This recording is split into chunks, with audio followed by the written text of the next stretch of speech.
I mean, he's pretty chill so far. All right. See? Yeah, but Debo, That's what Debo, you didn't say 5 words, and Debo's like, yeah, he's cool, you know? Maybe he's just that cool, man. Yeah. What's the key to being cool? Because you're cool, Jamar Chase. Be yourself, man. Be yourself and don't be extra. Oh, look, here he goes. Yeah. Was See? that cool? Yeah. He knows. Stugotz doesn't get Cool it. knows cool, yeah, right? He doesn't get cool it. recognizes Yeah. cool. Juju is cool. He's sitting right next to you. Juju wanted to partake in this interview because you are his favorite player. Well, go ahead, Juju. Have at it, man. Hey, I ain't doing all that, but yeah, you got it going on, bro. You changed the world, you feel me?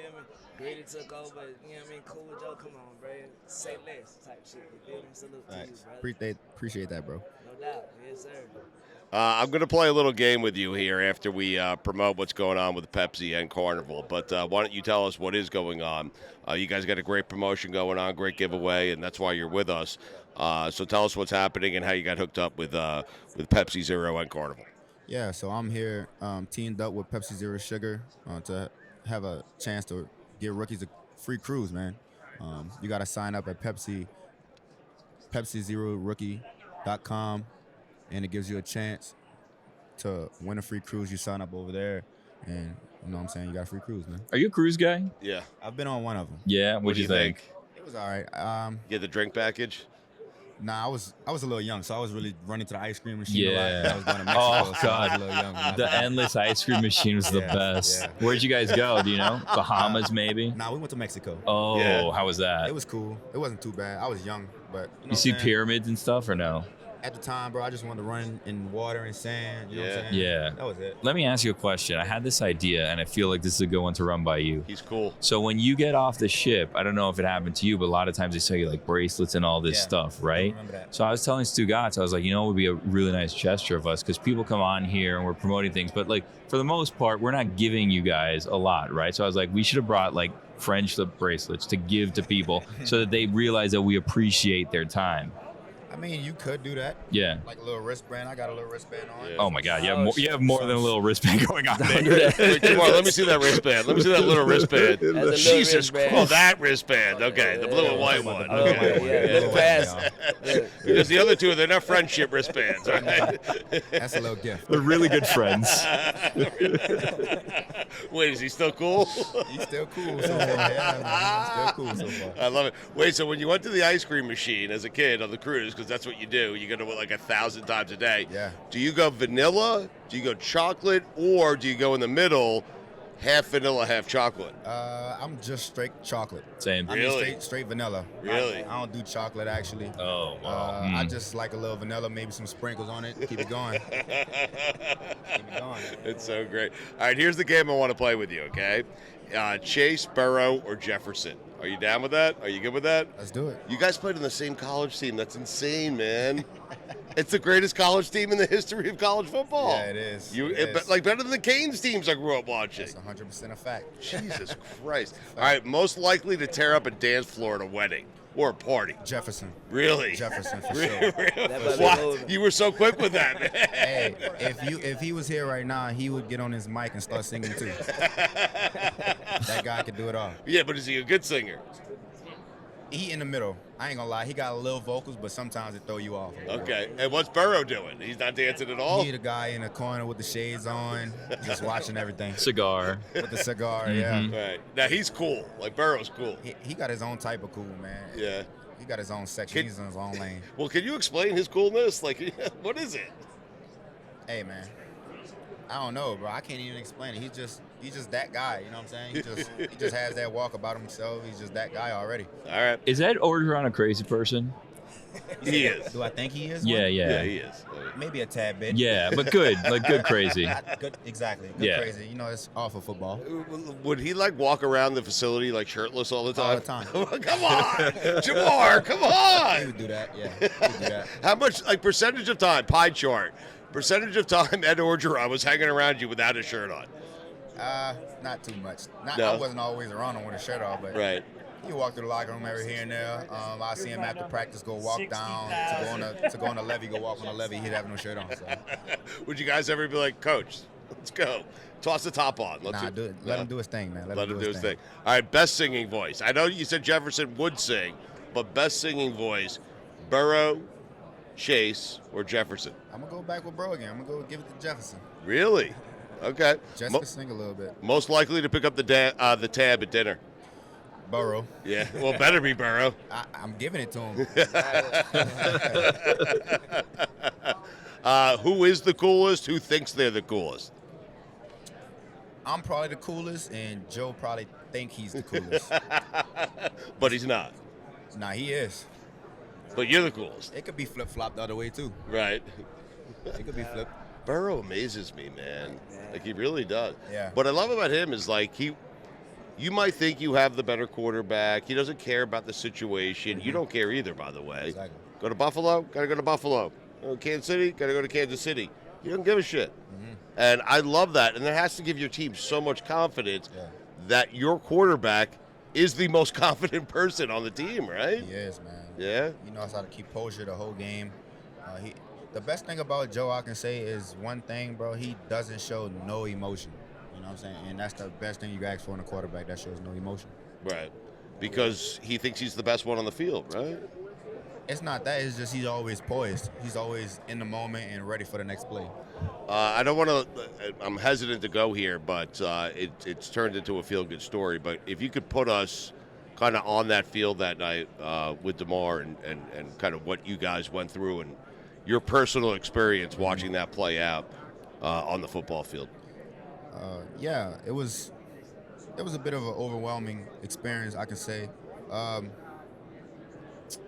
You know, it happened so fast in a matter of seconds. I mean, I literally walked right past him as he was sitting there unconscious. Yeah. And I really didn't know what was going on. I thought it was just like maybe, you know, a little sharp pain. You know, we always have sharp pains in football. So, you know, you got to be tough in football to just pop back up. Yeah. And I walked past him, but, you know, I didn't see his eyes or nothing. He wears a visor, so I couldn't see his eyes as much. And when I walked away and then seeing everybody running towards the field, I looked back again, and, you know, it was just happening so fast to where I didn't know what was going on. And as everybody came onto the field to huddle him up to protect him from the crowd, from videos, that's when everybody began to see him get CPR. And I think that's where a lot of the football players started to think about, just not think about, just rethink about life, period. Sure. I'm saying rethink about football, their families, you know, friends, everything in general. And, you know, man, it's such a crazy experience that can happen. And we play football every day. We've been playing football probably for 10, 20 years more now. And the fact that that's happened this year and we're just seeing it, it's such an impact on our lives now from then until now. Were you scared at all? Like the next time you had to go play football again, were you thinking about it? Nah, I feel like if you're thinking about it, it's going to slow you down and play. You know what I'm saying? At the end of the day, you got to play football. But it's the sport, man. We love it. We protect it a little bit, but at the end of the day, you got to know how to protect yourself on that field. I feel like and I'll let you go on this note, and you've been great. Thank you. The silver lining and all that is I feel like the relationship between the fans and the players, because there was an outpouring of affection for him, there should have been. I feel like it's gotten better since that's happened, where, oh my God, these guys are risking their lives for our entertainment every single week. And I feel like the fans and the players, that relationship which needs to be stronger and there needs to be more love and understanding, has gotten stronger since that moment. Yeah, I can say that just because of what I've seen. Yeah. A lot of the fans don't really know what's always going on, and I think they finally seen a bit of it that day. Yes. So they have a little bit more of a taste of what's going on and how we're actually playing and how we sacrifice ourselves. And, you know, they always be on us about we're not doing this and that, but, you know, sometimes it's hard, you know what I'm saying? And they finally got the chance to see the real side of football. Yeah, what you guys do for a living is hard, and it's painful. Yeah. Juju, you got something? Roger Goodell just tweeted that the NFL officiating better than it's ever been. You feel me? One question for you. Did you catch that ball in Buffalo? Oh, yeah, he did. I caught it in Buffalo. I'm going to be completely honest. I caught it clean. I caught it clean, but when I hit the ground, it fumbled a little bit. Okay. It had a little fumble in it. That's a catch in my books. Yeah. I don't think it hit the ground, but I definitely, you know what I'm saying, fumbled a little bit. So we got to get that rule changed. But it's kind of annoying, right? Like, what the hell? That's a catch my entire life. Yeah, I mean, at the end of the day, they didn't really have they didn't really see the ball hit the ground on the film, you know what I'm saying, on the TV, so they didn't really know what to do, and it wasn't at our home, so that's exactly why I really didn't get the catch too. You guys are going to win one soon. You feel it, right? Oh, for sure. It's going to happen, man. It's not a rush, but it's definitely going to come. All right. We appreciate it, man. Orgeron. I want to stay there. Shirtless Orgeron stories. Tell us one more time, Jamar, on the way out. We appreciate your time. We know you got to run. What you're doing with Pepsi Zero and Carnival. Yeah, all the rookies get a chance to win a free cruise, man. You got to go to PepsiZeroSugar.com, sign up over there, and that'll take it away from you. All right, man. We appreciate your time and appreciate your honesty and your emotion there. That was fantastic. Burrow's a cool ass. You still think Billy's cool? He's cool, man. You tell, bro. Thank you. You know I don't know why he keep bullying. He's trying to keep me. Thank you. Because I know him and he's not cool, Jamar. That's why. He's showing it today, though. He is. He's cool today. Thank you, my man. We appreciate it. It is Radio Row. It is Super Bowl week. We're in Arizona, and finally, a Jet has made it to a Super Bowl. I mean, how about that? Solomon Thomas with us right now. How are you, man? I'm doing good. How about yourself? I'm doing well. I say that. I'm sorry. I mean, I'm a Jet fan, frustrated for 40 years. Yeah, okay. Yeah. Like I love that you're here. I love that you're sitting next to me. I would love to actually just one day watch my team play in the Super Bowl. Yep. No, it's going to happen. You know, Coach Saul is bringing the culture. You know, he's really changing that place around. So, well, he was on our show, Robert Saleh. Tell us something about Saleh we don't know. Like, is there a sneaky sense of humor in there somewhere? Like, tell us something we don't know about Robert Saleh, because he seems very serious. Yeah, you know? no, he is very serious, but Right. he's also funny. He smiles, he laughs. He's not military-like at all, but he's very, very intense, very passionate. He cares a lot about the game, cares a lot about his players. You know, he loves to work out. He's big, strong guy. Like, he loves football. Play Division II. You know, he's a big storyteller. Really? Big story. Good stories though, or like whoppers that you're like, come on, Robert, let's. Because listen, the key to a good story is it has to be an interesting story, right? Yeah, so some of them are, I would say 90% of them are probably not real. Oh. 10% of them, like. Wait, like what? What is one of the stories he's told you that's not real? Well, that you knew wasn't real as he was telling you. It would be like my son Sammy. You know, he had a problem sucking his thumb, so I had to put something on his thumb, and like it equates to something that we can take on the field somehow. Yeah. Like, it will start there, but somehow it'd be like, well, Sammy, like, you know, and then like, I don't know. How did he weave sucking your thumb into how you guys should go out and play? He finds a way, but like that's how they go. But like, he has some real stories, like the story of like how Stanford happened, like the University of Stanford was created. And, like, that's where you went. Where I went, so yes. I remember. I love that story, but he's a good storyteller. I will say that. All his stories, do we love him? No. Are there some that we do? Yes. Are there some we don't? Yes. It's a heady play though, bringing his kids into it, because you're not going to assume he's lying about his kids in the stories. Well, then during camp, he had his oldest son working, like kind of like not really working, but helping out with stuff. He wasn't in school yet, so he said a story with his oldest son in it, and then we asked his oldest son, and he's like, "No, it's not true." Oh, okay, great. So he kind of ratted on Dad. Yeah. So the next meeting, he started. He's like, "I heard my son snitched on me." He's like, so you guys know the truth. It wasn't true. Wait, I love you guys trying to verify his stories, though. I'm just imagining his sons and you guys like, suck your thumb. Show us how he taught you. It was about trying to get him how to stop sucking. That was a story. But yeah. Tell us, what was your reaction? Like, listen, as a Jet fan, I felt like it was a bit overblown, but when Zach Wilson answers that question of, did you let your defense down? What was your reaction to it? Yeah, I mean, like you said, it was for sure overblown. It was, the media made it a super huge deal. Obviously, like, it's not the answer we wanted our quarterback to say. Of course. And you know, like, obviously we're upset for a second, but then we know he's our teammate. We know he doesn't mean ill will.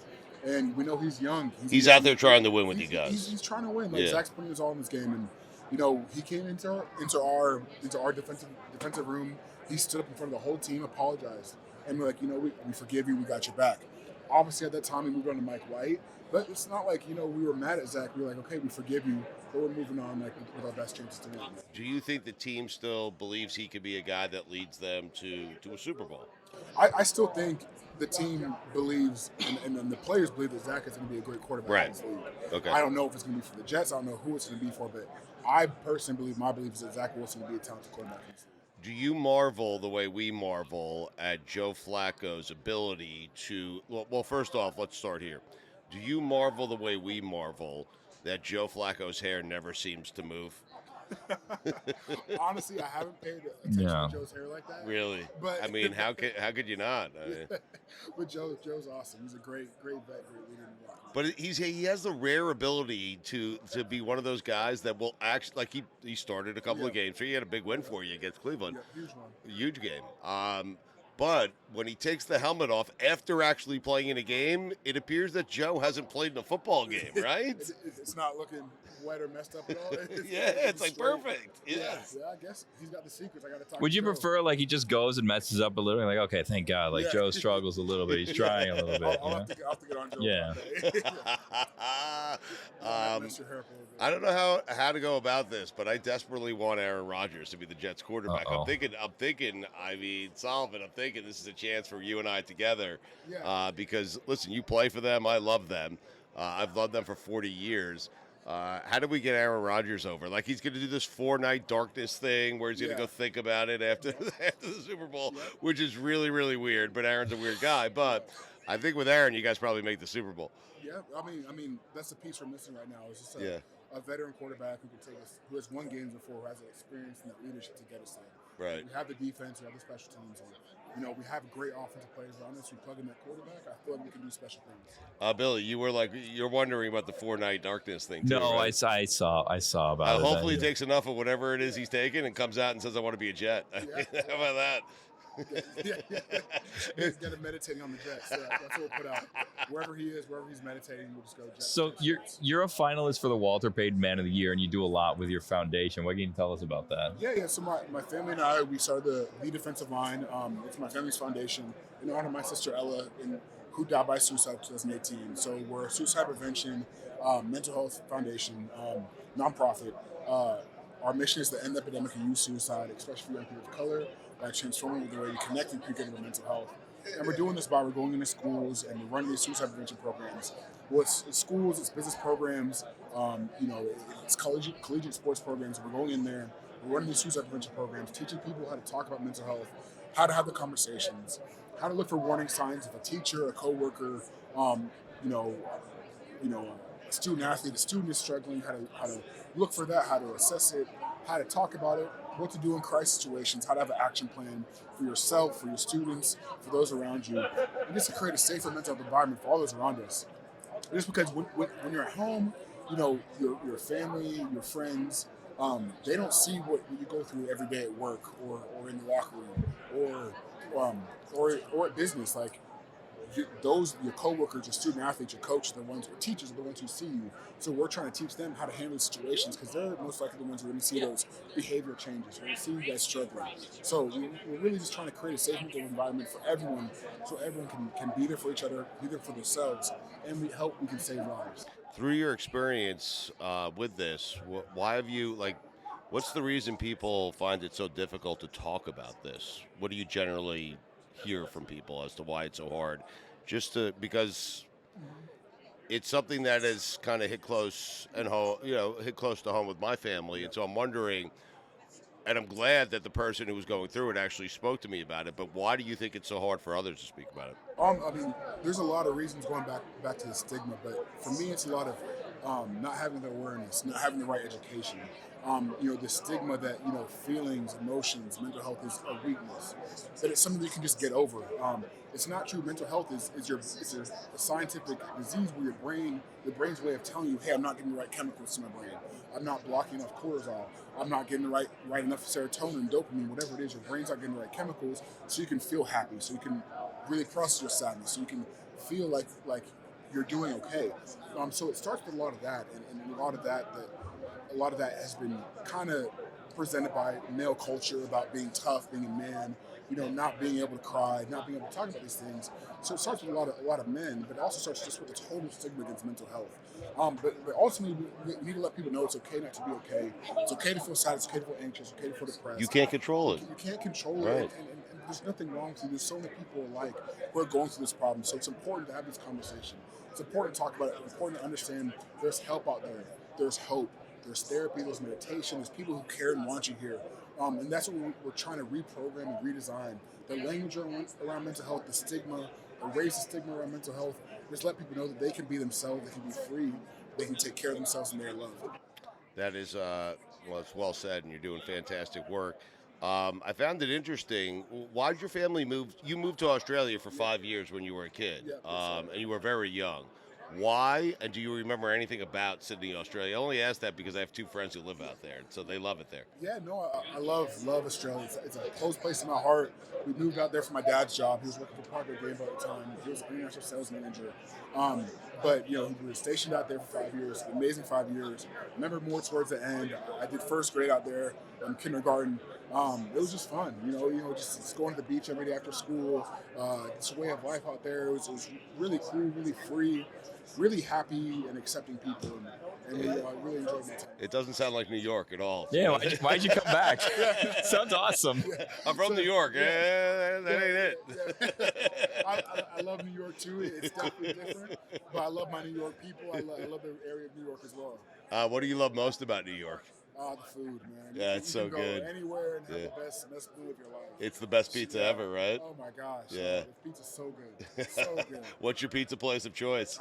Lucali's. Oh, really? Yeah, Lucali's in Brooklyn. Wow. Yeah, it's so good, man. If you get out to Long Island, you have to try Carlo's Pizza, okay? Okay, I'll try Carlo's. It's the greatest slice I've ever had. Okay. How do you prefer your pizza? Oh, Billy, we're in Billy's wheelhouse. No, I'm very surprised because every time Australia comes up, he tells us about his friends that own a taco chain in Australia. They do. Guzman Gomez. They actually have one in Chicago now. So no way. Okay. Yeah, but you don't go back there, do you? Yeah, we would go back like every few years. Right. Last time we went back was 2018. Okay. Well, next time you go back, walk into a place called Guzman Gomez. There's like 1,000 of them, okay? Ask for Steve or Rob. Tell them Stugotz said I'm doing a commercial here. They won't be there, but believe me, the word will get back to them. Okay. And you tell them tacos on me. You tell them tacos on Stugotz and Billy. Okay? I will. All right, leave Billy out of it. He wants nothing to do with it. It's not going to work for you. But I was in Billy's wheelhouse of pizza. Like, he does like pizza. So, well, you don't love pizza now? I'm a pizza guy, man. I love pizza. How do you like your pizza, Solomon? I like, honestly, like, plain pizza. Like, how do I like it? Like, yeah. Really, like, I don't know, however it's good. Well, that's exactly right. There's very few bad pizzas. I mean, honestly, like what the place recommends, like when I go to Lucali's, I ask them what's their fresh ingredients or whatever it is. Right. If I go to another like pizza place, I'll get pepperoni or whatever. But yeah. It's Carlos is so good. I love all pizza. I love all food. Right. So as long as it's good, put it in front of me. Yeah, that's fair. So it's hard to mess up. Little fountain Coke too, right? You gotta have a fountain Coke, right? Sometimes, not every time, but sometimes. I mean, there's something different about a fountain Coke. It's different than Coke in a bottle, you know. Definitely. I agree with that. All right, man. We appreciate your time. Good luck with the Walter Payton Man of the Year, and continue the good work with your foundation, man. You're a good man, and hopefully I'll see you play in a Super Bowl soon. Yes, sir. I'm hoping so as well. Let's go Jets. Yeah, all right. Let's get Aaron to take enough of whatever it is he's going to take. Okay?